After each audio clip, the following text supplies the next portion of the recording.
It's Mac and Perry in the place. Da-na-na-na. Mac and Perry go live to create. Da-na-na-na. Mac and Perry invite you to stay. Hello and welcome once again to TELUS STORYHIVE's On Location in Medicine Hat at the Art Room on 2nd Gallery. I'm Daniel J. Perryman. I'm Michael Bartz, and this is Ursula Maser. Yes, thank you so much for agreeing to take the time and energy to meet with us, Ursula. I'm super excited to be here with you and have some of your work in the background and dive into that more later. But yeah, if you could just give us a little brief intro as to who you are and what it is you do, that would be wonderful. Okay, I'm Ursula Maser. I'm a painter from Irvine, Alberta. I paint mostly florals in expressive colors, and yeah, I'm part of the art room group, and I'm really excited to talk to you today. Yeah, awesome. And yeah, I'm super excited to do our icebreaker games with you and just to get to know you a bit more personally. And yeah, our first thing on the docket is some trivia. How are you with trivia typically? Terrible. Yeah, that's fair. Bad, yeah. That's super fair. Me too, half the time. And in our last interview, we got all of them wrong. So Okay. we'll just race through That's and see how it goes. Low standards. Yeah. Awesome. So my first piece of trivia for you, Ursula, is according to Environment and Climate Change Canada, Medicine Hat is the sunniest city in Canada, averaging how many hours of sunlight per year? Is it A, 1,822, B, 1,989, C, 2,050, or D, 2,544? I think I'll go with the most, so D. Yeah, you got it right. Yeah. It's hot here. Yeah, absolutely. Awesome. I might throw it to Michael for his second piece of trivia for you. all right, Ursula. So, Medicine Hat geographically is halfway between, is it A, Lethbridge and Moose Jaw, B, Vancouver and Winnipeg, C, Edmonton and Bozeman, Montana, or D, Alaska and South Carolina? What do you think? Oh my, I don't know. C? C, that would be Edmonton and Bozeman? Not quite. It's actually Vancouver and Winnipeg. Oh, okay. I tried. You did. I didn't know that either. So there we go. We both learned something. And yeah, so now we get to see Michael and I squirm. We have prepared trivia for each other. So why don't you go ahead and read the piece of trivia that Michael has prepared for me. I don't have a good track record of these, but we'll see. So yeah, what is it? Okay. Within my artistic practice, one thing I'm interested in is creating a feeling of nostalgia. Michael sometimes feels nostalgic for what? A, time spent cooking in the kitchen with his grandmother. B, family vacations in the motorhome. C, summers spent at camp in the Crow's Nest past. Or D, the time before he owned a cell phone. Ooh, there are a lot of good options in there based on what I know about Michael. We did shoot a short film in the camper. So for that fact alone, I'm gonna go with that. I think that was B. B? Is that right? Oh, is it the one that's bold? It was D. That was the time before he owned a cell phone. You know what? I could believe that too. That's super fair. I think everybody feels that a little bit, to be honest, yeah. As useful as they are, yeah, sometimes being nostalgic for that time is super fair. Yeah. Awesome. And I believe I know that I prepared a piece of trivia for Michael. So why don't you go ahead and read that to Michael? Okay. Daniel owns how many handmade paintings? A, 2, B, 7, C, 3, or D, 0? Well, yeah, handmade paintings, interesting. I've been to his house a few times, of course. There's a few there that I can picture. So I'm going to say, was 2 an option? Was 2? Yeah. Okay, I'm going to go with 2, Ursula. The answer was C. It was 3. Yeah, very close. Yeah. So close. Awesome. There we go. That's our trivia. Well, if you need more, we can help you out. Hook me up. Yeah, Yeah. absolutely. Awesome. Yeah. Awesome. We will move swiftly along to our next little mini game. So this is called This or That in a Hat, because we're in Medicine Hat. And yeah, I'll let you do the honors. You'll pick a piece of paper out and you'll just read it out and we'll see what we get and what our preferences are. Okay. Read it out. Yeah. So stay in or go out. Stay in or go out. I think I'm generally a stay in type of person. I just, I don't know, I like being home and comfy. I do enjoy getting outdoors, but if it were one or the other, I would probably stay in. Yeah. I'll throw it to Michael, who can maybe throw it to you afterwards. Yeah, I think for me, I would probably say go out generally. Of course, I like to stay in sometimes when it's maybe winter and I want to read a book or watch a movie. But I would say if I had a choice, probably go out, go for a walk, go to the mountains, go hiking, those kind of things. It's always good to get out. You, Ursula, stay in or go out? I'm definitely stay in. I'm pretty introverted. I definitely need my downtime at home. So I'm a stay in for sure. Yeah, that's kind of how you regenerate your energy, it sounds like. Just yeah. time alone, Yeah. time with family. Yeah. Yes, we do go out lots with our family, obligations. But I like to be at home. Super fair, super fair. Awesome. We'll see what we get next. We've got paper or audio book. Do you have a preference? Paper, definitely paper. Paper, yeah. Nice. Yeah. How about you? My preference, I need to do more audiobooks because I think they would work really well for me. I feel like I often have several things going on in my brain, and so having an audiobook would maybe allow me to, I don't know, kind of listen passively, but I think I would get a lot out of that. Yeah. So that's probably the direction I would go. I just don't do it very much right now. How about you, Michael? Yeah, for me, I think, and with Ursula on this one, I think a paper book. There's just something about it, just, there's that tactile feeling I find when I read like a lot of like nonfiction, that I tend to remember more and capture more when I'm physically reading the book and I can see it and read the pages, and you also know like how far you've gone. So I would say overall, paper. Yeah. Right on. Awesome. I'll let you do the honors and pick another one. Okay. Shoes or sandals? Shoes or sandals? I generally would just go shoes. It's safer bet. Living in Canada as well, I just rather have a pair of shoes personally. How about you, Michael? Yeah, no, I would go with shoes, maybe some hiking boots or go out for a walk. I don't mind a beach once in a while. I like summer, but I also embrace the winter. So shoes for me. How about you, Ursula? I would pick sandals. I love my Birkenstocks. I look forward to when the weather's nice and I can put them back on. So that's what I would pick. But super fair. Yeah. Nice. Awesome. We'll maybe do one or two more of these and then move swiftly along. What do we got? We've got switch song during or after. So if you're listening to music, maybe in the car, are you the type of person that's like, nope, and you just switch it during the song, or do you wait till it's over and then switch? I switch it. You just go for it? Just- Yeah. yeah. And what kind of music do you typically listen to? Honestly, if I'm by myself, I listen to more podcasts. I don't actually put on a lot of music by myself, but my kids play a lot of music in the car, so maybe that's why I switch it really quickly. Right. Yeah, lots of, swear words and whatnot, so yeah. Lots of fast switching happening, but yeah. Yeah. I think for myself, I would usually, I think I would leave it just because I listen to very specific music just from my phone, so I like most of it. So I usually just leave it, listen to the song, and then switch it. How about you, Michael? Yeah, I probably agree with you, Daniel, on this one.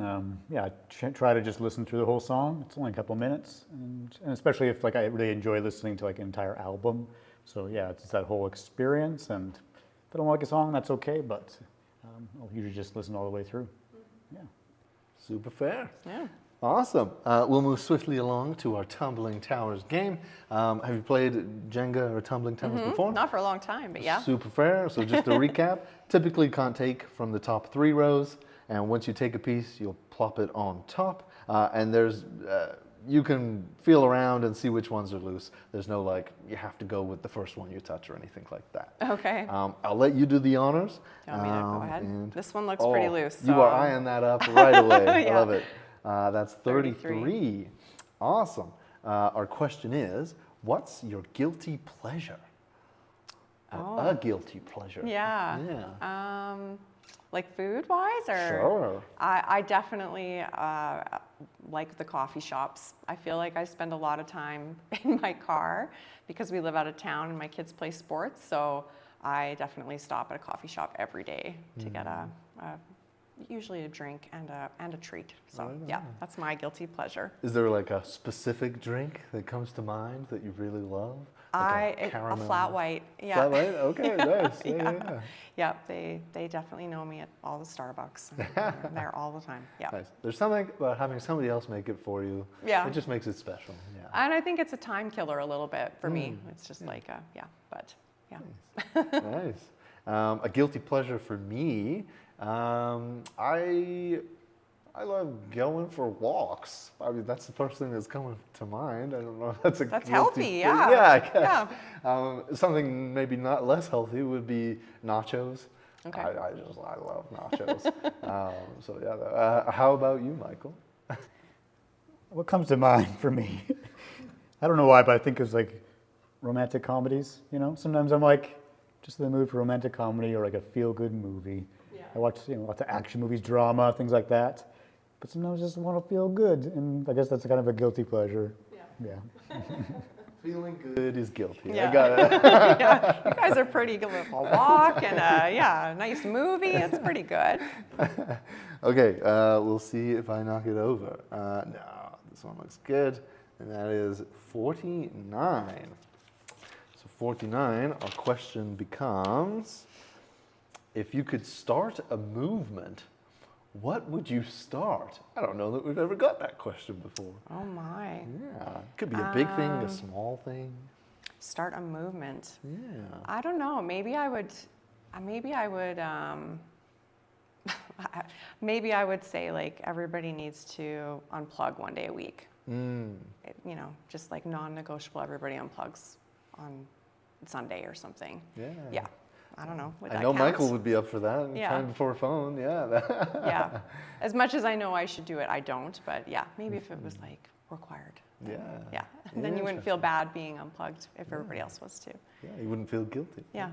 Nice. A movement, I think, being in the gallery right now, one thing that comes to mind is just like people having more real local art in their homes. I don't know what that movement looks like or what it entails necessarily, but just something to encourage people to be doing that and supporting each other, because I think you can get as much out of it by just having local artists work in your house. I'd back that. Yeah, absolutely. Does a movement come to mind for you, Michael? Yeah, I'd probably kind of connect those things kind of related to that. Something around that human connection, turning off the cell phones, and just talking with people in person, whether it's about art or otherwise. In-person human conversations. Let's do more of those. Absolutely. I'll throw it back to you to pick the next tile. Okay. Oh, that one feels a little risky. You got it. Nice. 19. 19. Oh, we'll flip this back over. So our question becomes, what do you wish someone taught you a long time ago? I don't know. What do I wish someone taught me a long time ago? I think a thing for myself that comes to mind right away, especially as like an independent artist, it is just like taxes. It's a bit more of a practical thing. It's just I still going through that and just figuring that out. And I know it can change every year, so it's like anyway. So I would just wish I got some more formal maybe education around being an artist specifically as well. That's what comes to mind for me. That's a good one. Yeah. That is a good one. Yeah. I don't know. What came to my mind kind of was maybe like practicing, like kind of the idea of, because it took me a long time to figure that out, that you have to actually practice things to get good at them. I think, before I started painting, I really had this idea around, people are just good at something. Like they're just, they're just good at it. And as I've gotten older and as I've worked at things, I've realized more and more like you have to practice no matter what it is that you're interested in. And I think I wish I had realized that earlier in life, because I think that would have served me well to understand that earlier, but yeah. Super fair. Does anything come to mind for you, Michael? Yeah, kind of around that idea of practice. Yeah, for the last few years, I've really gotten into like rock climbing, and yeah, I see like the kids like also climbing, and I thought that'd been pretty cool if I was younger and had started doing the climbing when I was their age. How much better I would be. So starting later in life, I kind of go, oh, maybe a bit late because it's a very physical thing. So kind of wish someone had given me that experience earlier, but that's okay. Right on. Awesome. Let's see what we get. Oh my gosh. Oh, these are No, it's yeah. solid. Oh, this is going to be a dangerous one. Okay. Number 3. What is your favorite film or genre of film, even? I know Michael's You response. guys have one ready? You go. Maybe you should go first. Well, romantic comedy, I would assume. Yeah. Yes, romantic comedies. For myself, what do I like? I love stuff that's based on like true stories, but like can be fictionalized a little bit and dramatized for the sake of like storytelling. I don't know if that's a pretty broad genre, but Yeah. that's what comes to mind for me. Yeah. Yeah, I think in general, I like movies where you're sort of like rooting for an underdog. Like I just love like a Cinderella story type. That's, yeah, anything kind of in that genre I like. Awesome. Yeah. Nice. I do think that's the time that we have for our intro segment here. So thank you so much for your time and energy. You're welcome. Yeah, this has been TELUS Storyhives on location in Medicine Hat at the Art Room on 2nd. I'm Daniel J. Perry. I'm Michael Bartz, and this is Ursula Maser. Awesome. We'll be right back.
Welcome back to TELUS Storyhives on location in Medicine Hat at the Art Room on 2nd.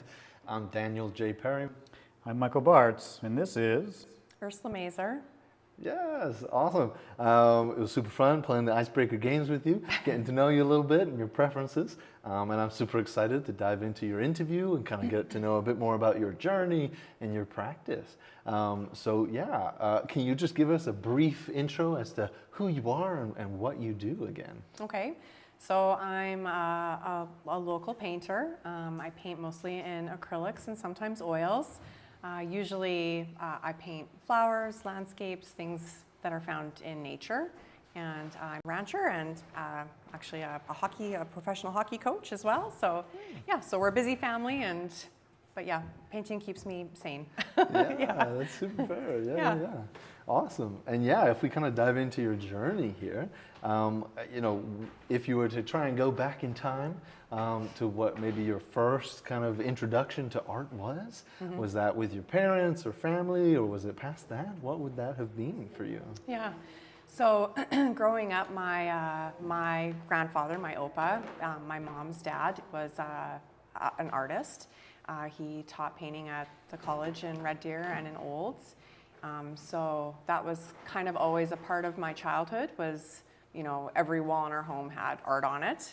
My dad is also really artistic and he does wood carving and he's painted through the years and, a few of my aunts are artists. So I feel like it was always encouraged and like I said, we always had lots of paintings and sentimental art pieces in our home.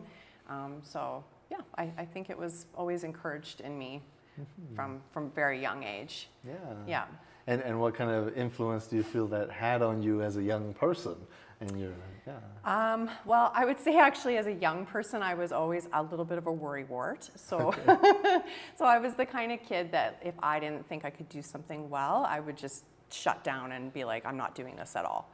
So actually by the time I was a teenager, I had completely quit doing art. I ended up flunking out of grade 10 art class because I would just get so in my head with comparison and I think it was easier for me to just be like, I don't like doing this anymore. So I quit doing art for a long time and then as a young mom, I kind of came back to it. I went through, a bit of a postpartum depression and in getting some help with that, it was recommended that I do some art journaling. So it was really good for me because it wasn't actually painting, it was more collage and, working with words and photos and that kind of thing. So I couldn't get into kind of a perfectionist mindset where I'd shut down and be like, I don't know how, I don't know what I'm doing. So there was no pressure with it. So that was kind of the thing that started me back on I guess an art journey, but yeah. Nice. Yeah, and I that's very interesting that it kind of came out of that period in your life, like the postpartum, like you mentioned, and how, kind of at that time, right place, right time, somewhat. Yeah. That it was kind of would you say escape? Would that be the right word? It totally was. It still is. Yeah, it definitely was something that I needed for myself. Like, I think in that period of time, you're so wrapped up in little kids and taking care of everybody, and I really needed something that was just for myself.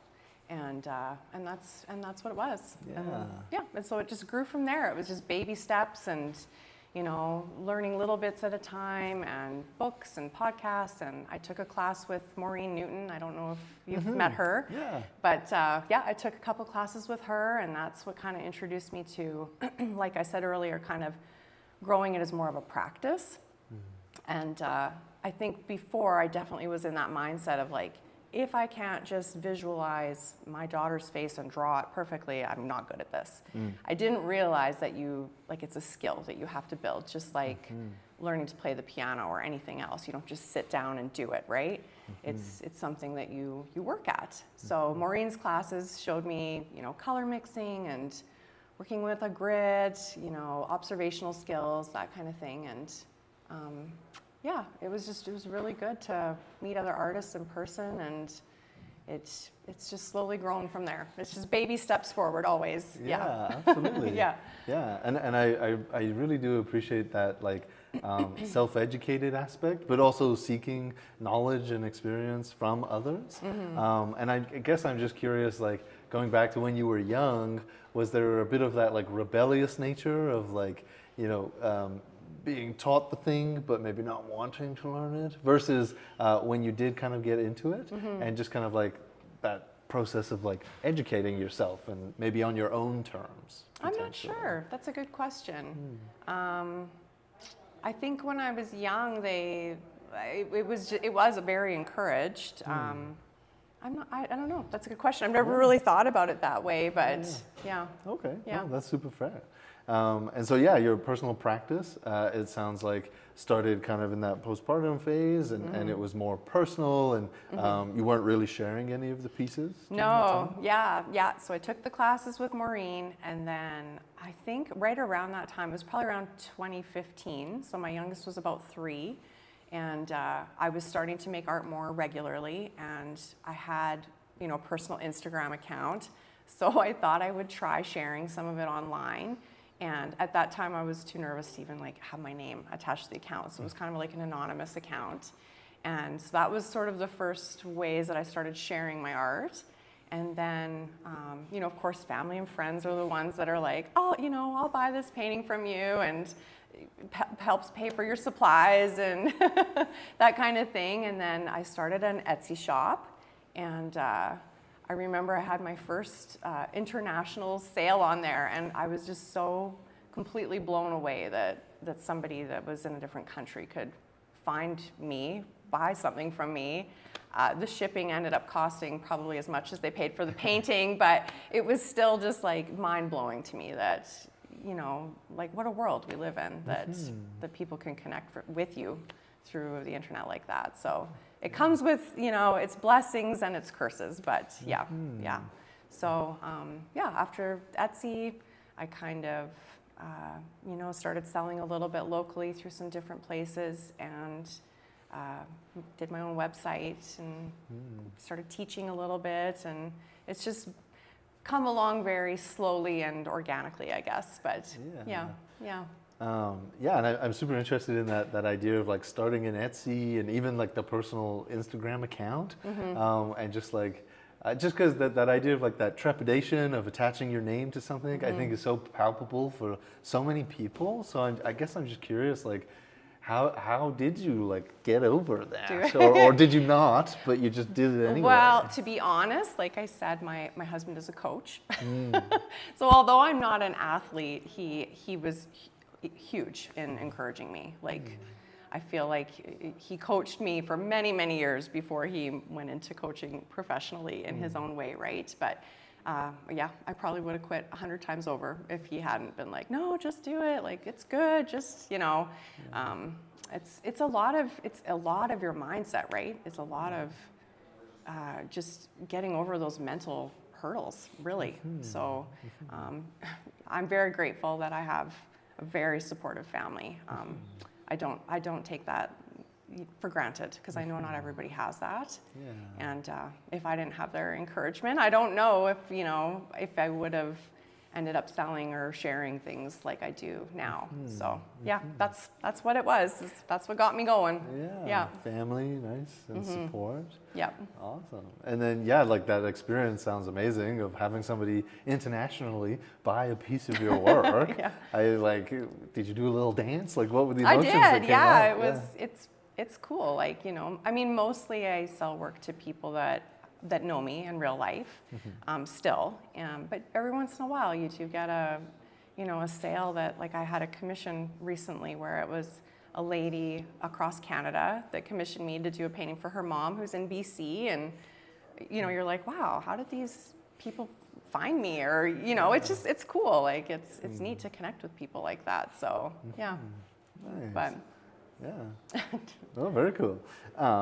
And sorry, could you just remind me? So you said a lot of your family were also artistic in many different ways. What mediums and disciplines did they work in, and did that inform kind of your choices, or not really? So, like I said, my Opa was a painter, so he did oils and watercolors, a lot of landscapes. That's what I grew up with on our walls, was lots of those paintings. My dad does wood carving, and his biological father also was a painter, so we had some of his work in our home. And then a couple of my aunts were also painters. Okay. So mostly paintings. My mom always says like she's not creative, but she can go into Value Village and buy something and take it home and deconstruct it and sew it into something else. So I'm like, I feel like that's pretty creative to be able to do that. But you know, yeah. So yeah, I feel like it's just something that's, it's just always kind of present. You know, yeah, yeah. And yeah, you mentioned being a mom, and that sounds like a large part of your life as well. It is. And so I'd be remiss if we didn't talk about that. And I just, you know, parenthood in general, and how people can maybe balance that, or just how creativity, practice of some sort can maybe serve that in some ways. What can you tell me about that part of your life? Well, when my kids were small, it was definitely, you know, like I can just think of, you know, when you start out, you kind of set up a little corner that you're like, this is my, you know, art corner. I'm leaving my stuff out, which I highly recommend to anybody who wants to get into it. Like, have a spot where you can leave your stuff out. And, you know, the kids it was set up in our, like, the playroom. So the kids' toys and everything were in there, and they would just play while I worked on things. And they just kind of knew from really little that, you know, mom's doing this, and they could paint alongside me or do their thing on the floor. My little guy, my youngest, used to just get all his Hot Wheels out and, you know, do his thing and build his stuff, and I'd paint. And you know, it's very fond memories of that. And then as they've gotten older, my boys are really into sports. They play hockey, and so that takes, you know, a really large part of our family life.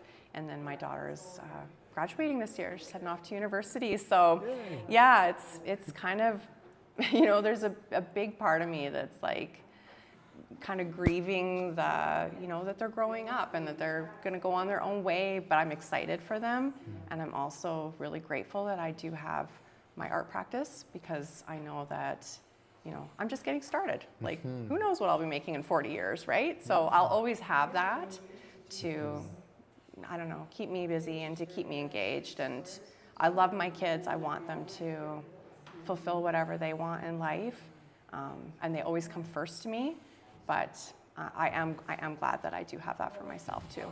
Yeah, absolutely. It sounds like a very grounding thing, and especially considering where it started for you, that kind of personal aspect of it. Yeah.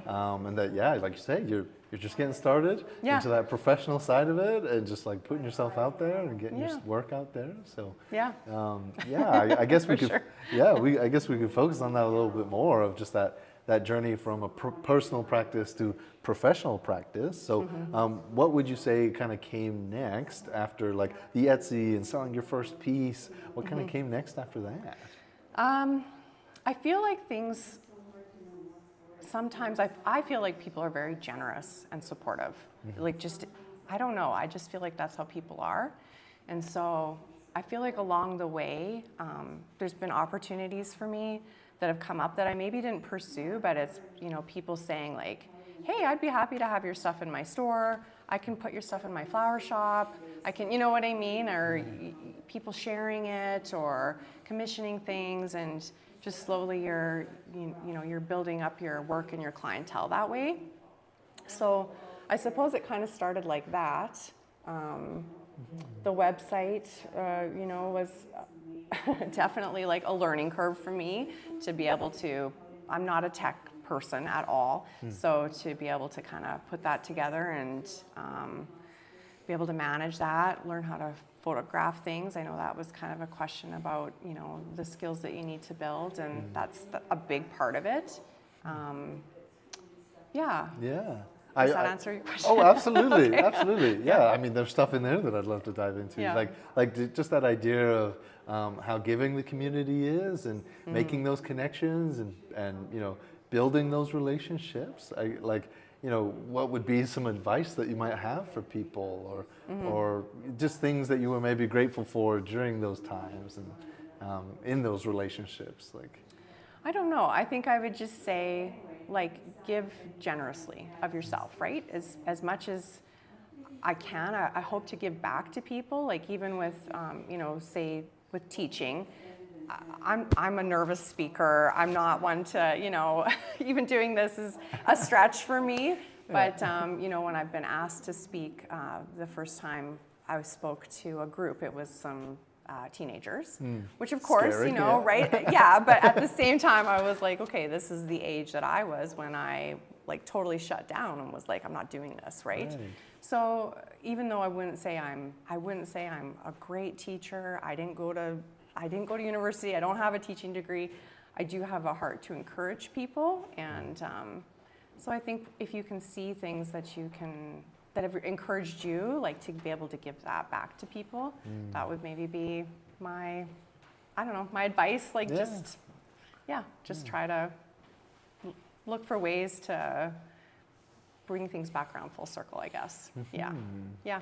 Oh, super interesting. Yeah, no, thank you for identifying that, the fact that, like that was kind of the age that you were kind of shutting down, and so it was maybe a full circle moment for you as much as the people in that class, for you to like address that and I don't know if rectify is the right word, but like, I think I felt like, even with my own kids being teenagers now, I think there is a big part of me that's like, I don't know, it's funny, like you're old. You're like old and you have some wisdom, but then there's like a little part of you that's like, yeah, I get it. I'm still like, insecure and like all these things, right? And so, I don't know, I think to talk to teenagers, there's a part of me that's like, I get it. Like it's hard. You're in this time of your life where you're insecure and you're looking at all these things and people and online and all the stuff, and it's hard to put yourself out there and be vulnerable, and right. So I don't know.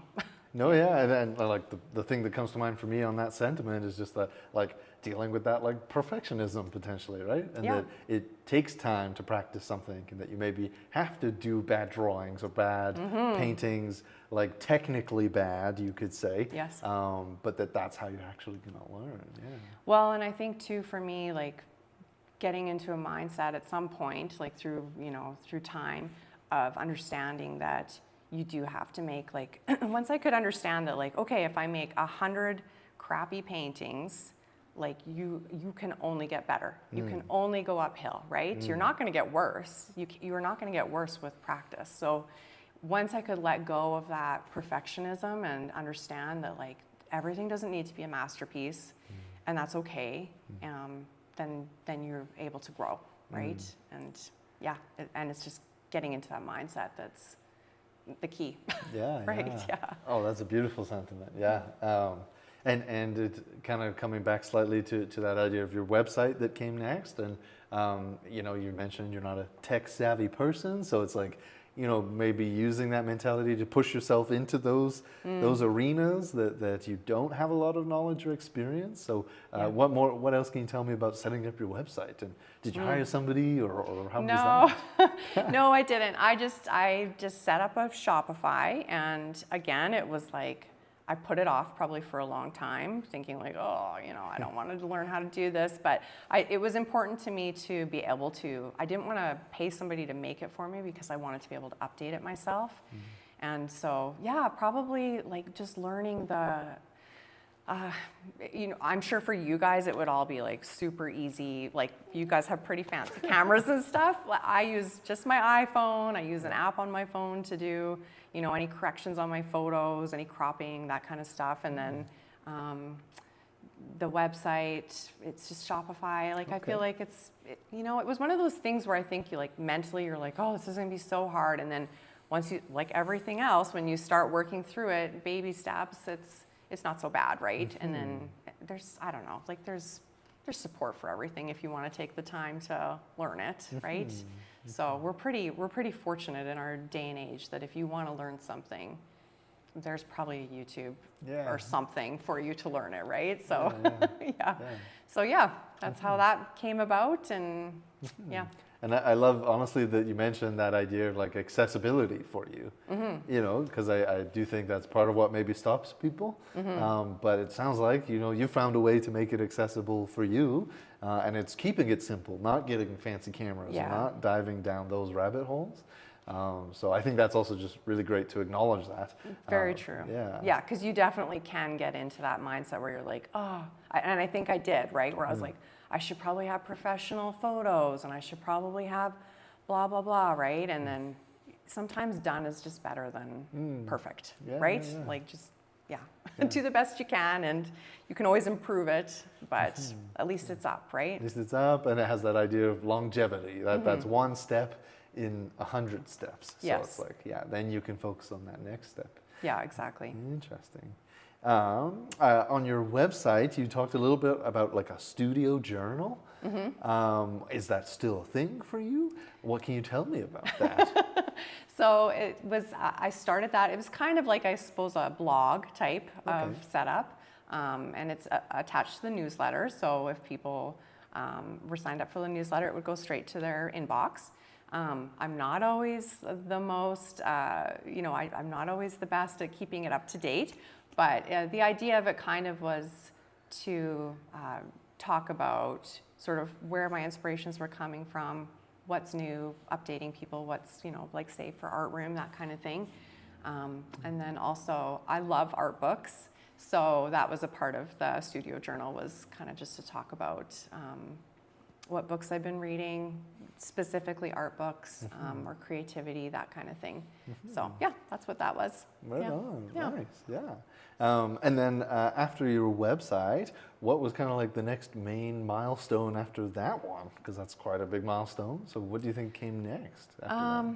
Probably, I would say the next big milestone would be the art room group, probably.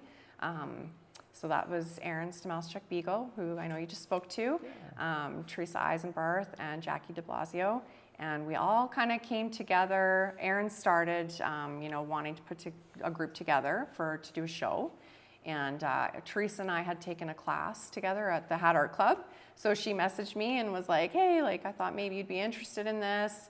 And I was flattered. I was like, sure, So it's been, again, like I am very introverted, so left to my own devices, I probably would never leave my house, but it is really good to have a bit of a community and friends and people that are like-minded and understand, and that you can talk to about even, business stuff, marketing, pricing, frames, like all that kind of stuff that my poor husband is like, oh my, like, please stop asking me about that. I don't know, So just to have some people that understand and that you can talk to about that it's great. Like, I wish that for every artist, that they could have a group. So us coming together, we did a couple pop-up galleries, and then we put together this space, and we have some amazing artists in here that I've really enjoyed getting to know them and getting to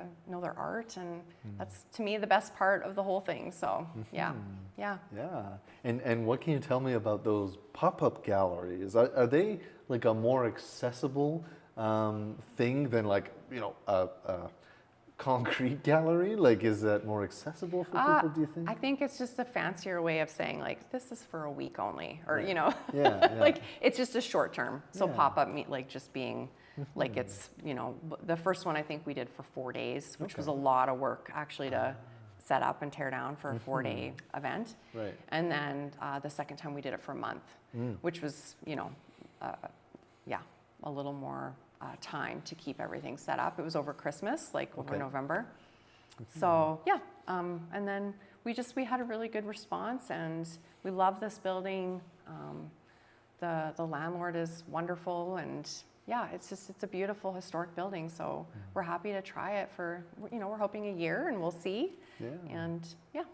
Yeah. And I also really appreciate you mentioning just that idea of community and wishing that for everybody. And I think, especially as an introverted person, are there any tips and tricks? Like, is there anything you did, or were you just you and you just showed up when you could, when you muster up the courage? Yeah. Just show up as yourself, or Yeah, it is hard, right? And I am introverted, but I also can turn on a friendly, like a friendly side. Yeah. And then I get in my car and like have to turn off all the Yeah. the music and everything, but or go like, yeah, hide for a minute kind of thing. But I would say if you're wanting to meet people that do the thing you do, whether it's whatever, writing or sewing or whatever, find a class, like an in-person class. I feel like they have such value just in that, just in meeting people, because honestly, we can probably learn anything we want online. Yeah. You would never have to leave your house. I can learn all the painting techniques online, right? But there is something to going to an in-person class, being with real people, seeing their work. Like it's just different, and it's worth it. So even if you're very introverted and nervous and you're brand new to it, I would definitely say like just try it, and I feel like people will, if they can get out of their own heads and experience it, then it'll be worth it. Yeah. Beautiful, beautiful. I guess kind of pivoting a little bit here is one of the questions I like to ask is like, what's a challenge that you've maybe overcome in your creative practice? Sounds like we have the perfectionism. This interview Yeah. today, no. Oh gosh. Yeah, I feel like I don't know. I feel like I overcome probably just being nervous to speak, and that would be a big one. Yeah. Speaking in front of groups and that kind of thing has been really tough for me, but probably a big growth for me. And it's tough. Like I sit in my car and I'm like, I try to like pep myself up, and and I turn red, and I'm like sure I'm gonna pass out, but you get through it, and then it gets easier every time. So so I would say that's probably I think you're doing the great. biggest one. That's super fun. Yeah. Yeah. Interesting. Okay. And what do you feel would be a non-arts related skill that you've had to develop? Not related to your practice necessarily. What's something that you feel you've had to develop? Probably the tech stuff.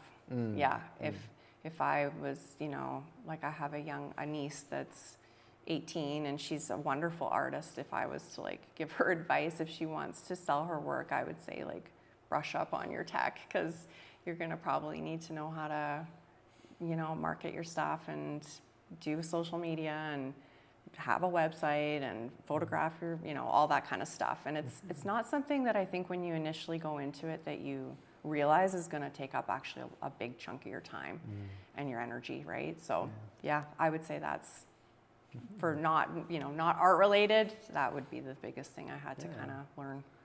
And there's still lots I could learn. Oh, always, yeah. And I guess from there, I'd be curious, like, has there been any instances in which like having community and having peers to kind of talk with about those things that you've like been able to lean on them and lean on that community? Oh, for sure, yeah. I actually even, like Megan Weir, that I know you've met, she had me come over to her studio and very generously showed me like because she does more of her own photographing and printing at home, and I don't do that. I pay to have mine done. So she was showing me her setup, her, the printer she uses, the Procreate. This is all stuff I have not learned how to do. So for sure, like, people, like I said, they're supportive and they're generous, and I think that's how you grow, is you just, you teach other people what you know, and then other people will show you what they know, and Nice. The reciprocity of it. Yeah, I guess, Nice. What's been a memorable response to some of your work? Are there any things that stand out? I think it's always an honor when people connect with your work, and I do think that people, sometimes I don't even think it's necessarily about the talent. I think it's about them connecting to either the artist, like the person, or to something in your work, right? Because I know for pieces that I've bought or been drawn to, it's not usually necessarily that I'm like, oh, this person's so fancy and they've been painting for 40 years and they're so technically strong. It's something about, you know, the work that you're making an emotional connection to. So anytime that somebody chooses a piece of my work, I do feel quite honored because I know there's, you know, you could choose anybody's work. So there's obviously a connection that they're making with me or with what I'm doing that we've connected over, right? Yeah, I mean, I've done commissions for people, and usually they have a, you know, an emotional reason for having that done. So yeah, it's always, it's an honor for sure. Yeah. Beautiful. I think we are low on time. So the last question that we always try and ask people is how has creativity kind of influenced your everyday life, would you say? I think it's always a part of my everyday life. It's just something I have built into my life so much now that it's something I think about every day. You know, whether it's that you're just observing things or you're looking at something and thinking like, how would I, you know, mix that color? Or, you know, sometimes in your mind you're just thinking about like, how would I put this together? How would I create this? Or sometimes it's books you're reading, that kind of thing. So yeah, I feel like it's always present. One and the same. Yeah. Right on. Yeah. That's a beautiful sentiment to end off on. So thank you so much for your time and energy. It's been wonderful talking to you. Well, thank you for having me. Yeah. So yeah, this has been TELUS Storyhive's On Location in Medicine Hat at the Art Room on 2nd. I'm Daniel J. Perryman. I'm Michael Bartz, and this is Ursula Maser. And we'll be right back.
Welcome to TELUS STORYHIVE's On Location here in Medicine Hat at Art Room on 2nd.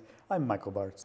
I'm Daniel J. Perryman, and this is Ursula Maser. Yeah, great. Yeah, so I really enjoyed your segments with Daniel, the icebreakers. I was involved with that one, but but yeah, also your artistic journey and kind of the things you've been through. I really love those experiences of how you came to art and how it's helped you, and then building that community. Yeah. Really lovely story. So. Thank you. Yeah, Thanks. yeah. In this segment we call the showcase, and it's really about showcasing your work, and especially you as a visual artist, it's really great to see the work and talk about it. We'll maybe talk about your process, maybe sometimes the stories behind the pieces, and kind of see where the conversation goes. So Sure. So maybe let's start, since this one's closest to me. Okay. Let's start with this little piece here. What's the name of this one? Okay, so that one is called Transitions. A lot of my work, these are all these paintings are done in acrylic. I do sometimes work in oil as well, and I do find there's certain aspects of both kinds of paint that I enjoy. But the biggest thing with acrylic that I lean towards is just that it dries way quicker. So, so these are all acrylic. This painting was kind of inspired by sort of that time of day where it's in between night and day. I find that I paint a lot of things in nature that I'm drawn to the colors of. So it's not so much, I paint probably more florals than landscapes. And people sometimes will ask me like, oh, are you a gardener? And I'm like, no, I kill everything. I don't have time for gardening, but I love the colors and I love the shapes, and it's the same with the skies, right? Like there's always, every day you can look at the sky and find different shapes and clouds and colors and, the time of year, all those things. So I find a lot of inspiration in that. And I do love a tiny painting, I have to say. I paint smaller much more often than large, but I just like the immediacy of it. It's, kind of quickly work through my ideas, and Takes a little less time, right? a little less pressure with a small piece, so yeah. And I know very little about visual art, but I feel like that's kind of the case with some famous paintings too. When you see them in person, it's like the Picasso or something. Yeah. It's like actually it's smaller than I thought it would be. Totally. Right? Yeah.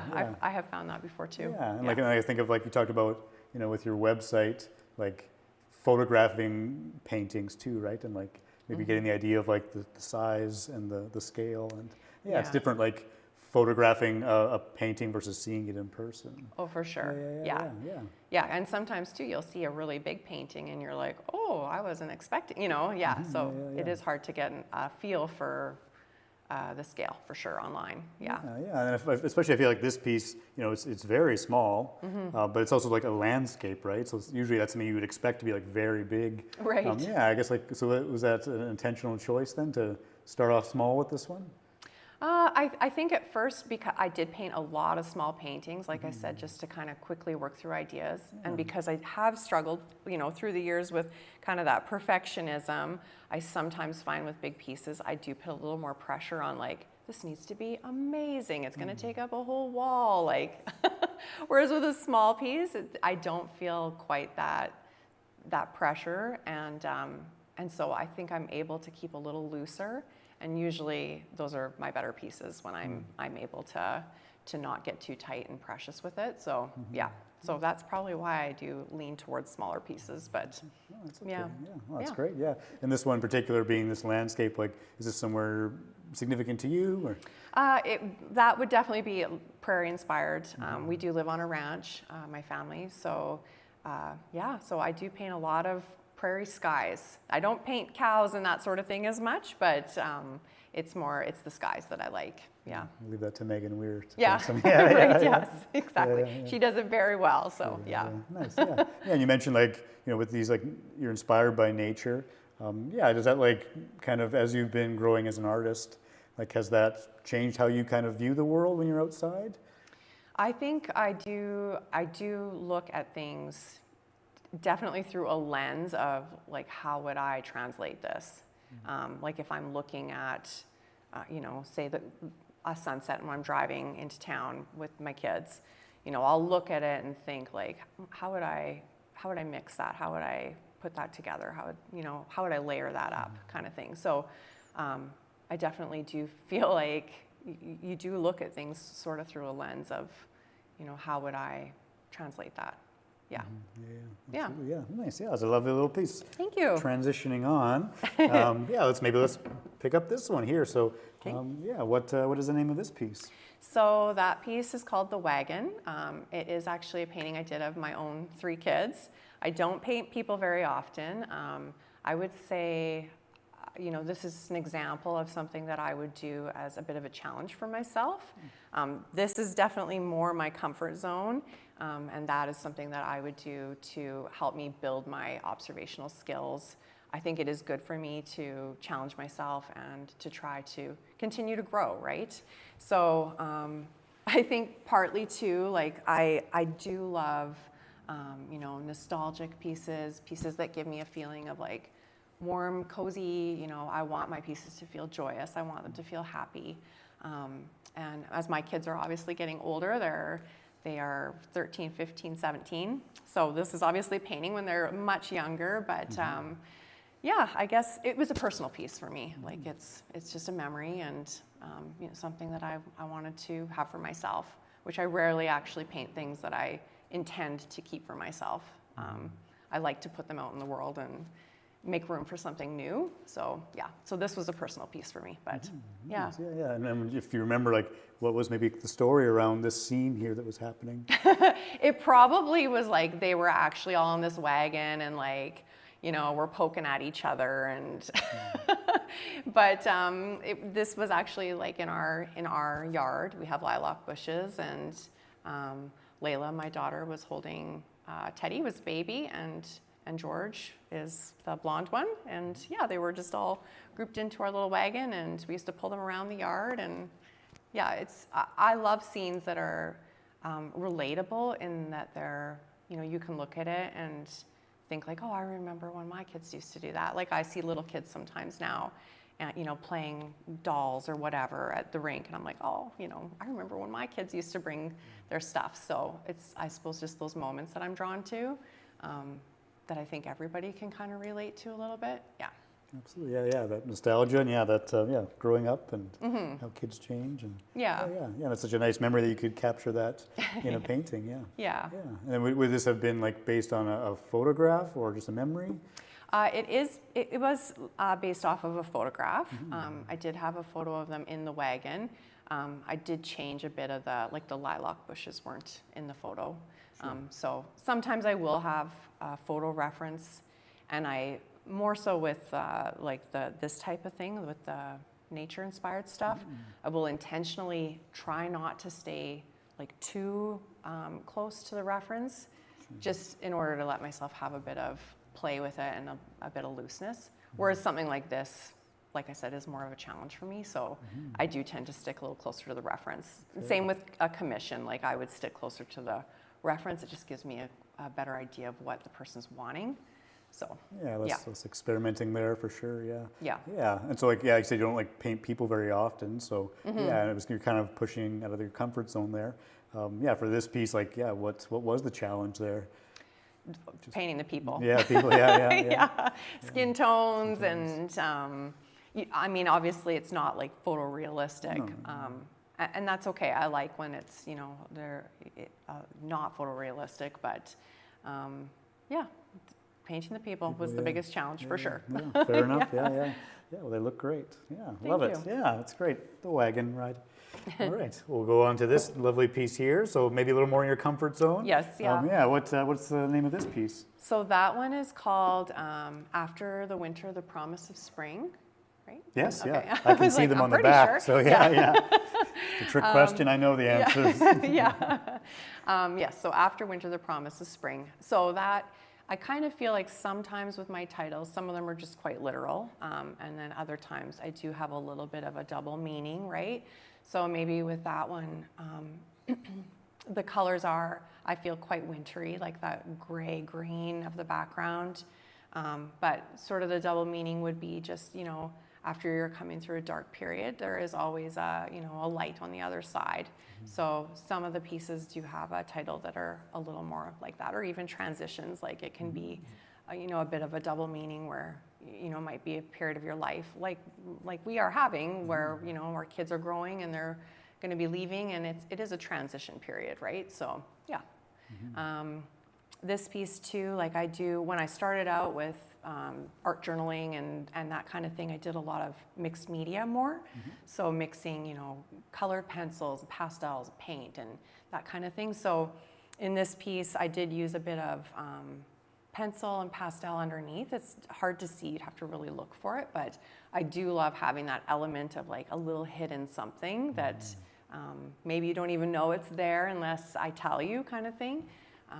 And it just kind of adds to the, I don't know, I guess the element of surprise when I'm making it makes it interesting for me when I'm not totally sure how it's going to turn out.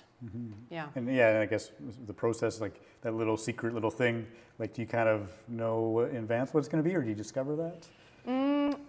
I wouldn't say I do know in advance. No, I think that's kind of what makes it fun, is kind of surprising yourself, right? Like those are my favorite pieces when I finish, and I'm like, oh, how did I come up with that? You know, like, or there's like a little part of it that, you know, sort of like a brush stroke or that kind of thing where there's a color blended in that you weren't maybe planning, but it'll just end up being like my favorite part of it. It's usually those, I feel like I have to get into a place of kind of just being like, whatever happens, happens. And then, and then those are usually my favorite pieces, yeah. Yeah, I'm assuming because you could paint over some things sometimes, but maybe if you're open to that, yes, those mistakes, then you can just leave them. And I do paint over them sometimes where I'm like, why did I should have just left it alone, right? But yeah, for sure. No, makes sense, yeah. Was there anything else you want to tell me about this piece in particular? I don't think so. Yeah, it's just a favorite of mine, and I do like the, I do find sometimes when I do these kind of organic shapes, a lot of the times, for some reason, my shape does kind of end up in a heart, and yeah, it's just a shape that I love and that I'm drawn to, so yeah. Yeah, I think that's... You got a big heart. Oh. Yeah. Nice. Oh, that's lovely. Yeah. Oh, what a great piece. Yeah. And so you said overall, like you're kind of drawn to more like flowers, nature, things like that. Yeah. And do you find like commission pieces, like that there are certain things that people want you to make? So with commissions, I usually do work from photographs that they'll send me. Okay. So I've done, you know, like bridal bouquets. I've done people's pets. I've done family birth flowers, where I'm kind of piecing together, you know, 7 different flowers and arranging them into something kind of wild like this. Those are fun pieces that I like to do. Yeah, so, and then the other thing I do always do on my pieces, if you look on the back there. Show the back, why not? Yeah, I do always also paint my color palette on every piece. And that's partly a reference for myself if I ever have to do a touch-up. So practically, like that's, but I also just think it's kind of cool and sort of like the touch of the artist on the back. And yeah, so that was just something that I do on all my pieces, but it's behind the scenes. Look yeah. at that. Yeah. Nice. Yeah. Great, lovely. I thought it was just a mistake. No, no, it's on all of them. It's on the wrong side or something. I've come to do this the hard way, but yes, the hard way of having to fix something and then being like, I have no idea what colors I was using on this. But yeah. Yeah, what stage would you be doing touch-ups then? Like say if something got scratched, or say I went back on something and was like, oh, I don't really like that, I want to change something, but then I don't remember what paint I was using. So that, yes, I've learned this the hard way, so that's why I do that. But okay, makes sense, because potentially could that, like, I guess if you were like transporting a piece and it got damaged, would you maybe, yes, then you could fix it. Yeah. Very practical. Look, I'm learning. That's great. Yeah, we've got like one more piece. We're going big this time, from small to big. Good. All right. We'll both be holding this one. Yeah. What's on the back? We don't know. Yeah, so tell me about this piece. What's the name of it? This one is called Peonies and Vases, so no double meaning there. But this actually I painted from life. It was, these were all peonies from my mother-in-law's garden. She's an amazing gardener, and she's been a huge supporter of my work as well. So with the flowers, peonies are definitely in my top 3 favorite. I just feel like they're just so abundant. I look at them and I'm just like, I just love every stage of them. I love the bud stage. I love the like full bloom. I love even how they look when they're dying. Like, I just think they're so beautiful. So yeah, so this was a still life that I'd set up at home and painted from life. And I love it because it is from my mother-in-law's garden. So yeah, it does have some, I guess, a bit of sentimental to me that way, but yes, yeah. Oh, yeah. And I see there's like a jar here or something. Jam What is jar. a jam jar? Yeah. Yeah. Yeah. What made you want to include this in there? Again, I think I'm drawn to things that are sort of, like even these, vases, like I feel like there's something that it's that milk glass that probably every grandma has in their cupboard, right? Like, I am drawn to things that I guess kind of give you that sense of like I said, like something you'd find in your grandma's kitchen or that's nostalgia. yes, Yeah. I'm kind of always trying to find that little bit of coziness in what I'm creating. Yeah. Yeah, I definitely feel that. Yeah. Oh, good. And on like a sense of scale. Again, these are bigger. Like, is this one of the bigger pieces you've made? Yeah, I probably haven't painted bigger than maybe like 30 by 40. This is a 24 by 30. So I will paint a little bigger than this, but this is definitely on the bigger side. And yeah, with the background, I do feel like I still am able to kind of have a bit of that looseness and a little more freedom, and yeah, but I do, and I love pink, so. There we go, yeah. And with this like size, is that just like you made that choice? It's like, I just want this one to be bigger? Yeah, I the think, detail, yes, because it was such a large grouping of the flowers, I felt like I wanted a bit more room to work on it, and yeah. Every once in a while, I try to make something a little more of a feature piece, so. Absolutely, yeah. Oh, it's lovely, yeah. Do you have anything that you're working on now that you're excited about? Actually, the one behind us there is the one that I just finished. Can't see it, but it's okay. Yeah. Yeah. But I am actually wanting to work on a few larger pieces for spring. I'm going to kind of work into a little bit different of a color palette, something a little more neutral, a little more like earthy. I do tend to paint a lot of like vibrant pinks and reds and really rich colors, but I don't know, I'm kind of feeling like for spring I want something a little earthier. So I'm gonna try that. I ordered some new wood frames, so it kind of has a little bit more of an earthy vibe, but Great, yeah, so I'm excited for them. Yeah, I look forward to seeing them. Yeah, thank you. Yeah, well, thank you so much for showcasing your work. It's been lovely to see it. Thank you. Yeah, thank you I'm flattered that you spoke to me, so. Of course, yeah. Thank awesome. you. Yeah, so this has been TELUS Storyhives on location in Medicine Hat at Art Room on 2nd. I'm Michael Bartz. I'm Daniel J. Perryman, and this has been Ursula Maser. Thanks so much for watching.